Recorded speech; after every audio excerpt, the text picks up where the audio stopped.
ये युग परिवर्तन का समय है और हम उसके संधि काल से गुजर रहे हैं। लगभग रास्ता पूरा हो चुका है। अब वो सूरज उगने वाला है जिसकी बात गुरुदेव ने कही है। वही साक्षात परब्रह्म आपके अंदर प्रकट हो रहा है और सबके अंदर होगा। चलिए, जहां गुरुदेव ने बात पिछली बार छोड़ी थी, 16 फरवरी 1988 का लिखा हुआ लेख, एकमात्र सजीव शक्ति ही मोक्ष में सहयोगी। गुरुदेव कहते हैं, ईश्वर आराधना से तो हर प्रकार का भय कोसों दूर भागता है, परंतु यह बात इन्हें बिल्कुल समझ में नहीं आ रही। अपनी ही तस्वीर से ये लोग इतने डर चुके हैं कि इनकी बुद्धि पूर्ण रूप से जवाब दे चुकी है। ऐसी स्थिति में इन कमजोर लोगों के सहारे ये तथाकथित धर्म गुरु कितने दिन जीवित रह सकते हैं? भौतिक विज्ञान के वैज्ञानिकों को जब ऐसे गुरुओं से कुछ भी नहीं मिला, तो इन्होंने अपने ही उपकरणों से उस असीम सत्ता की खोज प्रारंभ कर दी। भौतिक, निर्जीव और चेतन उपकरण उस सजीव और चेतन सत्ता का पता लगाने में किसी भी हाल में सक्षम नहीं हो सकेंगे। शरीर के बाहरी भाग से उस परम सत्ता से मिलना बहुत ही असंभव है। उस तक जाने का रास्ता तो शरीर के अंदर से होकर बहुत ही गहन भंवर जालों में से होकर गुजरता है। असंख्य ऐसे चौराहे आते हैं जहां से रास्ता चूकने की बहुत अधिक संभावनाएं हैं। ऐसी स्थिति में बेचारे इन भौतिक विज्ञान के सच्चे खोजियों को निराशा के अलावा कुछ भी हाथ लगने वाला नहीं है। धन, समय और शक्ति के दुरुपयोग के अलावा कुछ भी परिणाम नहीं निकलने वाला है। इसके अलावा एक समस्या ऐसी है जिसने इन्हें और भ्रमित कर रखा है। काली विद्या को जानने वाले तामसिक लोग यदा कदा सस्ते और भ्रमित करने वाले चमत्कार दिखाकर पथ भ्रष्ट करने का प्रयास निरंतर कर रहे हैं। एक तो उनका रास्ता गलत, दूसरा तामसिक शक्तियों का पग पग पर पथ भ्रष्ट करने का प्रयास। ऐसी स्थिति में उन सच्चाई की खोज करने वाले लोगों का श्रम और शक्ति व्यर्थ ही खर्च हो रही है, क्योंकि इस युग में तामसिक शक्तियों का एक छत्र साम्राज्य है। अतः वे कभी भी ऐसी सात्विक और चेतन सत्ता की खोज को सफल होने देना नहीं चाहेंगे। परंतु इतिहास बताता है, जब जब भी तामसिक सत्ता अपने चरम उत्कर्ष पर पहुंची है, सात्विक सत्ता ने प्रकट होकर उसका पूर्ण विनाश कर दिया है। महर्षि अरविंद ने भी इसके संबंध में कहा है। प्राचीन काल में जब भगवान अवतार लेते थे, तो साथ ही दैत्य भी आया करते थे जो भगवान का विरोध करते थे। यह रीति सदा से चली आ रही है। इस प्रकार हम देखते हैं कि हर बार दैत्यों का विनाश हुआ है। इतिहास अपने आप को दोहराता है, अतः आगे भी वही होने वाला है। वह समय अब अधिक दूर नहीं है। उस परम सत्ता के धाम तक पहुंचने के बारे में हमारे सभी ऋषियों की तरह महर्षि श्री अरविंद ने भी कहा है, ईश्वर यदि है तो उनके अस्तित्व को अनुभव करने का, उनका साक्षात दर्शन प्राप्त करने का कोई ना कोई पथ होगा। वह पथ चाहे कितना ही दुर्गम क्यों न हो, उस पथ पर जाने का मैंने दृढ़ संकल्प कर लिया है। हिंदू धर्म का कहना है कि अपने शरीर के अपने भीतर ही वह पथ है। उस पर चलने के नियम भी दिखा दिए गए। उन सब का पालन करना मैंने प्रारंभ कर दिया है। 1 मास के अंदर अनुभव कर सका हूं कि हिंदू धर्म की बात झूठी नहीं। जिन जिन चिन्हों की बात कही गई है, मैं उन सब की उपलब्धि कर रहा हूं। इस प्रकार हम देखते हैं कि उस परम सत्ता तक जाने का जो एकमात्र रास्ता हमारे धर्म ने बताया है, उस पर चलकर ही मंजिल तक पहुंचना संभव है। और सारे रास्ते भ्रमित करने वाले और गलत हैं। अतः अब अरविंद की भविष्यवाणी के सच होने का समय आ गया है। श्री अरविंद ने कहा है एशिया जगत हृदय की शांति का रखवाला है। यूरोप की पैदा की हुई सभी बीमारियों को ठीक करने वाला है। यूरोप ने भौतिक विज्ञान, नियंत्रित राजनीति, उद्योग, व्यापार आदि में बहुत प्रगति कर ली है। अब भारत का काम शुरू होता है। उसे इन सब चीजों को आध्यात्मिक शक्ति के अधीन करके धरती पर स्वर्ग बसाना है। तो ये गुरुदेव का वो लेख है जो समझने वालों के लिए बड़े काम की चीज है। नहीं समझने वाले वो इसे केवल लेख के रूप में समझेंगे। 1988 में कही गई बात आज इतनी ज्यादा प्रासंगिक है कि आप अंदाजा नहीं लगा सकते। तो इसलिए एक एक स्लाइड में जो बात कही गई है उसको ध्यान से समझने का प्रयास करते हैं। ये कोई लेक्चर नहीं है, ये कोई क्लास नहीं है जो आप अटेंड कर लोगे और पास हो जाओगे और मैं सर्टिफिकेट दे दूंगा। वो सर्टिफिकेट तो आपको अंदर से जुड़ने से मिलेगा, अंदर ही मिलेगा, बाहर कुछ नहीं मिलेगा। तो ईश्वर की आराधना करने से तो भय कोसों दूर भागना चाहिए। लेकिन जो लोग ईश्वर की आराधना के नाम पर कोल्हू के बैल की तरह, तेली के बैल की तरह जुटे हुए ना, उनके बारे में गुरुदेव ने ये टिप्पणी की है कि वो अपनी तस्वीर को देख के इतना डर चुके हैं कि इनकी बुद्धि पूर्ण रूप से जवाब दे चुकी है। अब ऐसे लोगों के भरोसे तथाकथित धर्म गुरु कितने दिन जीवित रह सकते हैं, उनकी दुकान कितने दिन चलेगी। मतलब देसी भाषा में ये बात है। अब होता यह है कि वैज्ञानिक सोच के लोग अगर जुड़ना चाहते हैं परमात्मा से तो वो तो वैज्ञानिक तरीके से सोच के करेंगे। अब उनके पास जैसी सोचने की क्षमता दी है, एक तार्किक तरीका है, एक सिस्टमेटिक वे जिसको कहते हैं ना, वो है।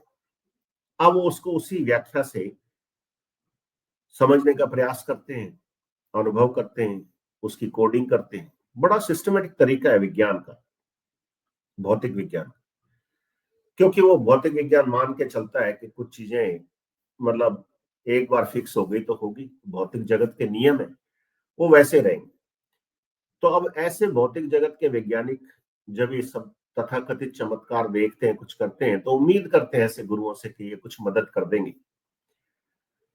अब ऐसे गुरुओं से कुछ नहीं मिला तो फिर बेचारे हाथ थक करके उन्होंने कहा चलो अपने पास जो गैजेट है, उपकरण है, उसी से ही परमात्मा की खोज आरंभ कर दो।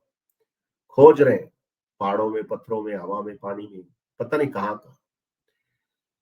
अब परमात्मा है अंदर और इनके पास जो इक्विपमेंट है, उपकरण है, वो निर्जीव और अचेतन उपकरण। उससे चेतन सत्ता का पता कैसे लगाया जा सकता है? और शरीर के बाहर से आप कुछ कर लो, मशीन अंदर डाल लो, तो भी नहीं पता चलता। वो इतना सूक्ष्म तत्व है परमात्मा कि उसको पाने के लिए कोई समर्थ गुरु होना जरूरी है।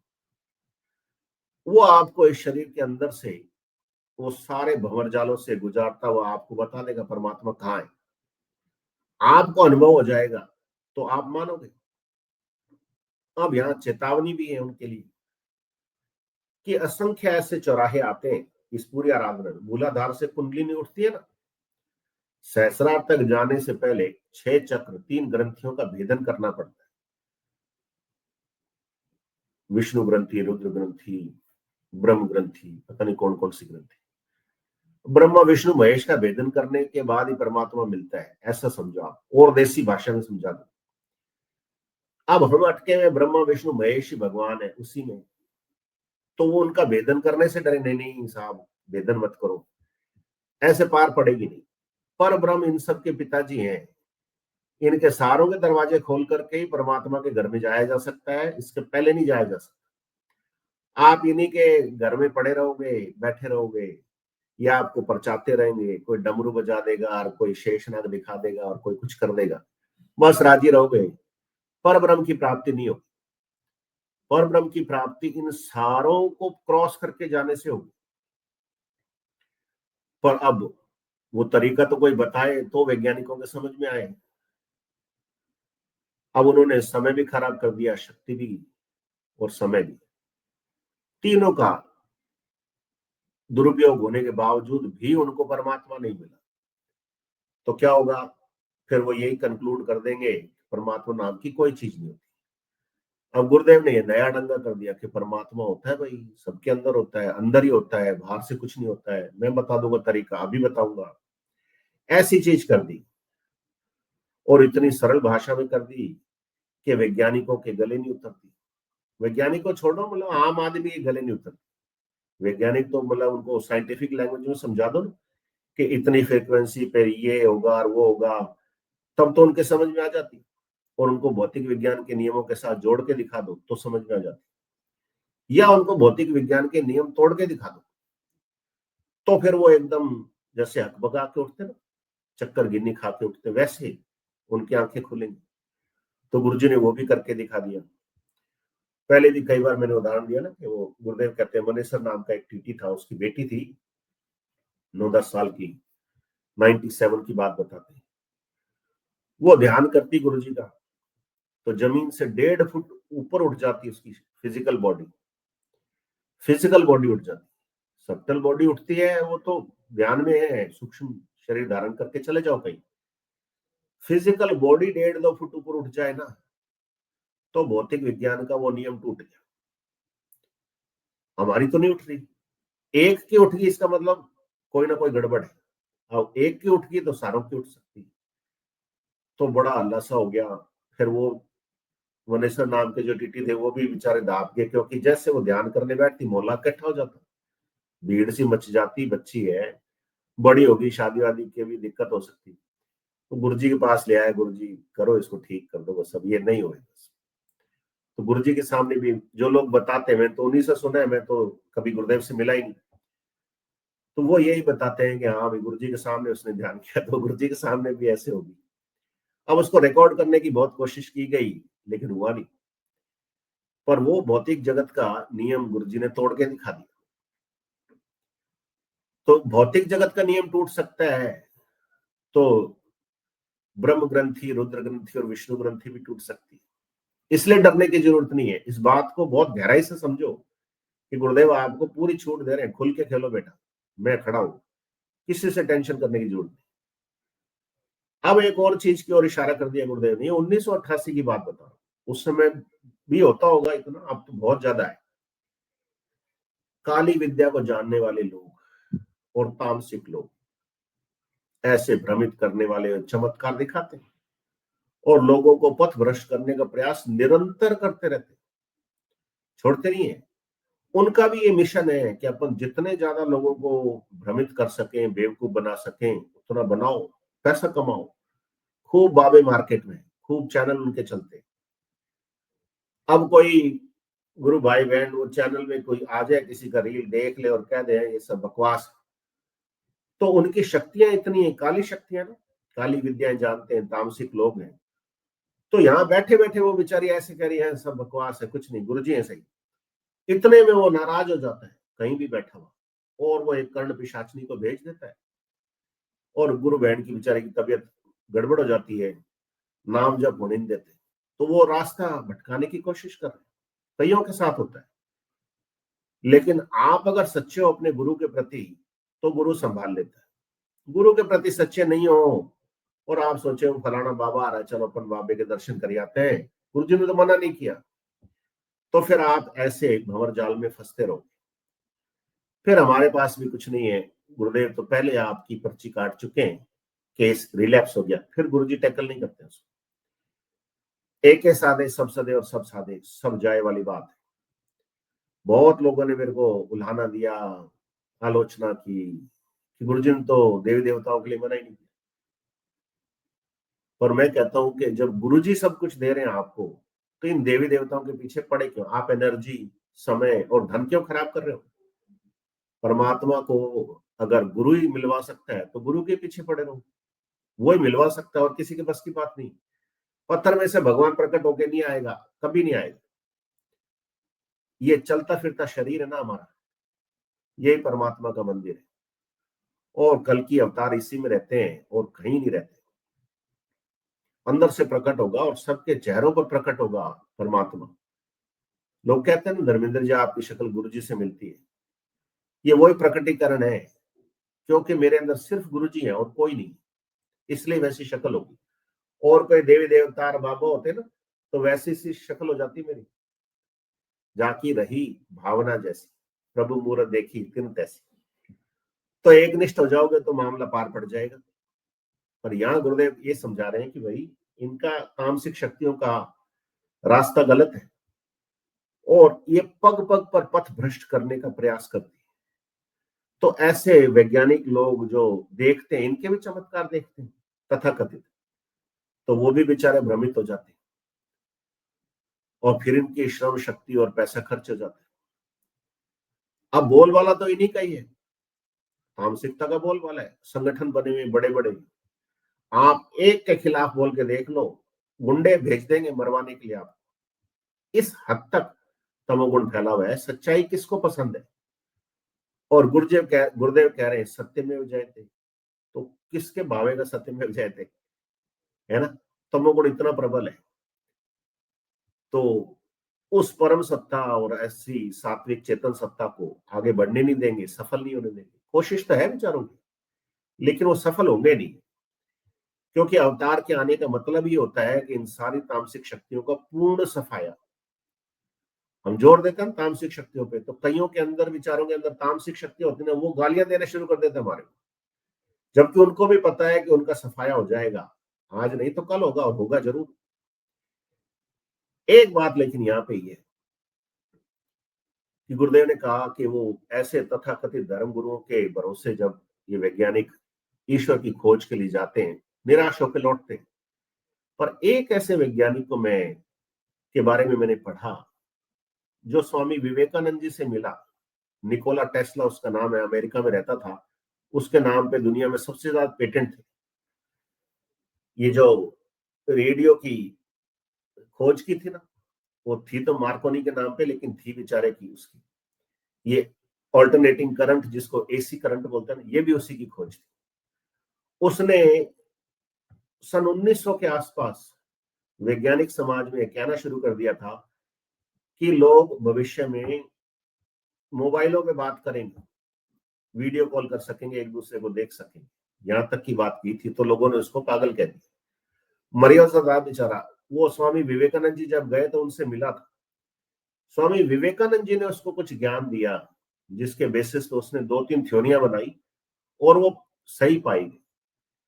फ्री एनर्जी ट्रांसपोर्ट, मतलब फ्री इलेक्ट्रिसिटी कैसे जनरेट की जा सकती है, उसकी थ्योरी दी थी।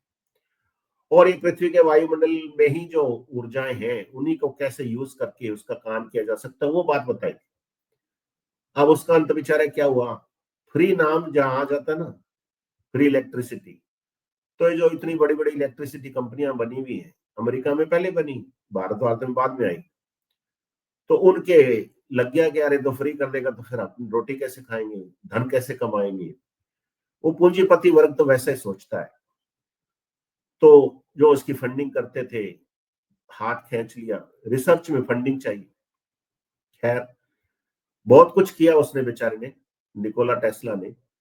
और वो एकमात्र ऐसा वैज्ञानिक था जिसने कहा कि 10,000 साल पहले मंगल ग्रह से आया हुआ एक संदेश उसने इंटरसेप्ट किया, और उसको पढ़ के सुनाया, बताया कि वहां से क्या मैसेज आया।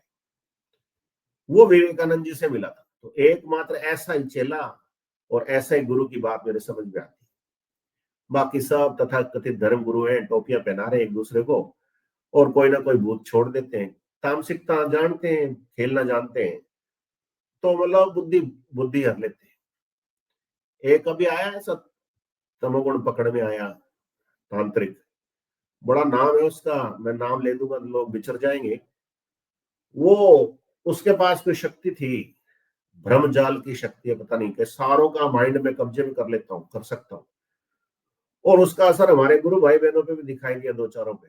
वो तो गुरुदेव की कृपा थी कि वो उसके प्रभाव से बचे रहे। मतलब इतनी तगड़ी चीज हो, पर कोई सी तगड़ी चीज हो, स्वामी विवेकानंद जी का चेला है ना महर्षि, उसने जो बात कही है वो ये है कि जब भगवान अवतार लेते थे तो दैत्य भी आया करते थे, जो विरोध करते थे भगवान का। पर तामसिक सत्ता का खात्मा होगा, क्योंकि वो उसका मटका भर गया, फूटेगा वो। तो अब गुरुदेव ये महर्षि के माध्यम से कहला रहे हैं कि इस प्रकार हम देखते हैं कि इस बार दैत्यों का विनाश हुआ, हर बार हुआ दैत्यों का विनाश, इस बार भी होगा, क्योंकि इतिहास अपने आप को दोहराता है और वो समय ज्यादा दूर नहीं। सारे देवी देवता घोड़े टेक देंगे, क्योंकि ये सब बंधे हुए हैं, सब पथभ्रष्ट है, पदच्युत है। सुनने में बड़ी अजीब बात लगती है, लेकिन मैं आप सबसे ये कहता हूं कि आप गुरुदेव से प्रार्थना करो कि गुरुदेव हमें अंदर से वो परा ज्ञान दो, जिससे हम सत्य का आभास कर सके, उस सच्चाई को जान सके जो आप हम सबको दिखाना चाहते हो। केवल चंद लोगों को नहीं, धर्मेंद्र जैसों को नहीं, सबको बताओ। अंदर से जुड़ो गुरुदेव से, फिर आपको सब कुछ साफ दिखाई देगा। और महर्षि अरविंद की बात को गुरुदेव ने प्रमाणित भी किया कि ईश्वर अंदर है, उसको अनुभव करने का तरीका है। उसके साक्षात दर्शन प्राप्त हो सकते हैं, और इसके अलावा और कोई पथ नहीं। अब चाहे कितना ही दुर्गम पथ क्यों ना हो, उस पथ पर महर्षि अरविंद ने कहा कि मैंने दृढ़ निश्चय कर लिया कि मैं चलूंगा। और वो चल के देखा तो उसको महीने भर में रिजल्ट मिल गया है। उसको ये निष्कर्ष निकालने का मौका मिल गया कि हिंदू धर्म में कही गई बात झूठी नहीं है। जिन जिन चिन्हों की बात कही गई है, मैं उन सब की उपलब्धि कर रहा हूं। अगर वो कह रहे हैं कि कुंडलिनी शक्ति जागृत होती है, योग करवाती है, वो तीनों ग्रंथियों का भेदन करती है, 6 चक्रों का भेदन करती है, वो अनुभूति कर ली उन्होंने। सहस्रार में लय हो जाती है, उसी का नाम मोक्ष है। ये जो जितनी बातें कही गई हिंदू धर्म में, वो कल्पना नहीं है, वो प्रैक्टिकल है। तो जो तरीका वैदिक दर्शन में बताया गया है, सनातन की बात कर रहे हैं, जिस हिंदू धर्म की बात करें, वो तो अभी कूप मंडूप है, बड़े संकुचित दायरे में छिपा हुआ है, उससे पार नहीं पड़ेगी। पूरी मानवता ही हिंदू है, पूरी मनुष्य जाति ही एक परिवार है, वसुधैव कुटुंबकम है। ये भावना आपके अंदर आ जाएगी ना, फिर आपको किसी का भय नहीं है और किसी से युद्ध नहीं है। तो वो बात जो हिंदू धर्म में कही गई है, उसके माध्यम से तो परमात्मा को पाया जा सकता है। अब वो समय आ गया कि अरविंद की भविष्यवाणी सच हो। 1988 से ये बात लिखी गई है और अब तो प्रकटीकरण हो रहा है।